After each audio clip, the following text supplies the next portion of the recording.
Why atheism is a form of degeneracy. After my last video debunking a religious moron desperately failing to attack atheism, I got a lot of hate and a lot of vitriol from people in the comments, on Twitter, and elsewhere. You do realize that all you were doing was encouraging me to make another one, right?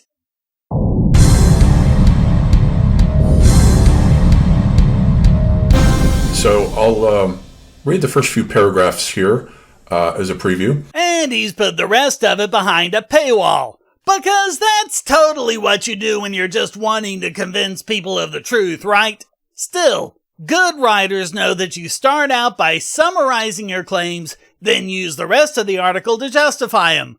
I'm sure he's gonna do that, right? Atheism begins in India with the Buddha. What? You do know that atheism predates Buddhism, right? And there were atheists all over the world at the time of the Buddha? Or do you really think the Old Testament covers the entire rest of the world? Both the soul, Atman, and the universal macro soul, Brahman, are done away with. So are all the gods. The only thing that counts is nirvana, which means to blow out, like a candle flame. No. That's the etymology, but the meaning of it is release. In particular, release from suffering. You know, like we're not getting by watching your video? The later Mahayana Buddhism, which brings the gods back as bodhisattvas, is part of India's second religiousness, which, according to Oswald Spengler, comes in during the final epoch of a society that is shifting into the period of the Caesars, or what Arnold Toynbee called the creation of a universal state. It's fun to watch ignoramuses spew out word salad. You look up a bunch of terms, make a couple of references, and string it all together in a way that makes it sound like you know what you're talking about.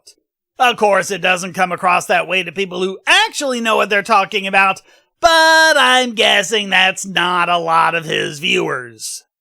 A bodhisattva is not a god. It's a person who's on the path to enlightenment.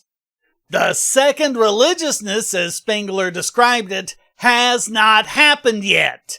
It's basically a bunch of economically ignorant anti-capitalist ramblings where the reign of money reveals rationality to be a fraud, causing society to collapse and people to go to a more enlightened naturalistic form of living.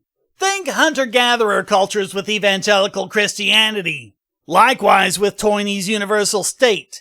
This is basically crap about the so-called capitalist class ruling with inherited privilege. Toynbee would have loved modern critical race theory.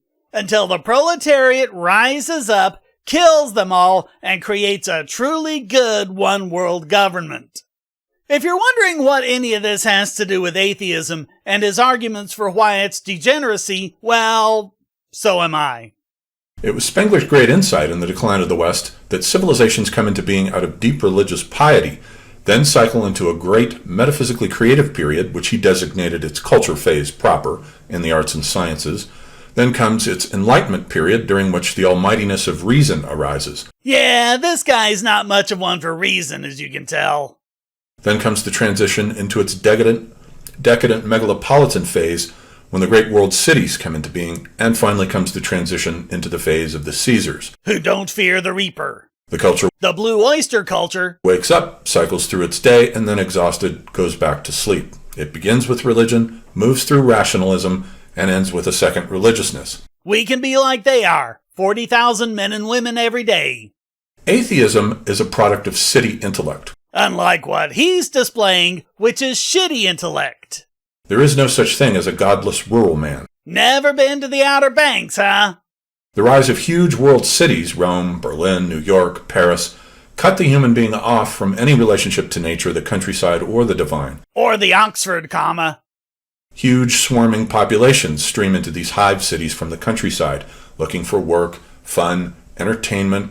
Coliseums and sports stadiums must be built to stimulate mere nerve excitement. The megalopolis cuts the human being off from all cosmic connections whatsoever. You just don't know where to go for the good weed. Okay, seriously, here's what he seems to be saying. There are no godless people in rural areas, so these same not godless people go to the cities to be godless. And then sports create neuropathic stimulation and people are protected from cosmic rays. Yeah, I didn't understand it. That's only because there's nothing to understand. This is basically just pseudo-intellectual claptrap. It's basically appeal to nature plus fanatical socialism, therefore God. Since that's not even remotely sensible, he has to disguise it. Really, so much of this has the hallmarks of being written by a substandard AI. And it is the Socratic man who begins the process of nihilism through the creation of atheistic philosophical systems that originate within cities that then grow, spread, and carry the nihilistic thought to populations who simply live out entire lives thinking that it is true. It is not. Thinking that what is true? You're not making yourself at all clear. In China, Confucius is the first Socratic man. Confucius was Socratic?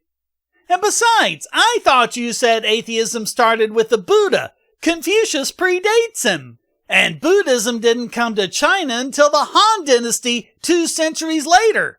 The Han Dynasty had already established Confucianism. In his Analects, You are aware that Confucius didn't actually write the Analects, right? In fact, they were written centuries later by multiple anonymous authors. There are also different versions of the text that don't agree with each other. he is very concerned that upholding all the proper rituals and sacrifices to the gods be maintained, yet he did not believe in the gods at all. Okay, so just make up a bunch of crap it's supposed to say, because it's not like your viewers will actually call you out on it or anything. Confucius believed that ritual was superior to law because if you make something against the law and punish people, they might avoid doing it, but they won't be ashamed if they do it or want to do it. Whereas ritual was social, where people were convinced that the act was shameful rather than illegal. Clearly, Ebert hasn't even read the Analects. He simply knew that rituals bring stability to society, and he was absolutely correct. Really? It didn't exactly work out that way for the Han Dynasty, did it? Turns out, people can become just as indignant of bad rituals as they can of bad laws. He doesn't read out anymore, and again, the whole thing is beyond a paywall, but we can see the start of the next part, where he says it actually started with Zeno, and he also conflates atheism with Stoicism. This whole thing is laughable because not only did he just contradict himself, there are atheists that predate Zeno, Buddha, and Confucius. Technically, humanity was atheist from the start, but if we define atheism, which is a lack of a belief in God, more formally to mean someone who has been made familiar with the concept of God and still doesn't believe it, then in China, you have Lao Tzu and the Taoists predating Confucius, Jainism predating Buddhism in India, and Zeno in Greece was predated 2 centuries earlier by Diagoras, who was executed for not believing in God. People rejecting God and religion were noted in ancient Egypt, Babylon, and Sumeria. And funny, he never actually got around to saying why he thinks atheism is degenerate. Oh, but I'm sure if you pony up the dough, all will be revealed. Really, even without reading the rest of it, it's hard to imagine how this guy could possibly be even stupider than he's already revealed himself to be. I also do private astrology readings. Hit me up if you're interested in one of those. I stand corrected. So thanks for watching. Please hit like and subscribe, leave a comment, and go to donate.bogosity.tv to keep me doing what I do. And check out all the great content here, like this video selected just for you.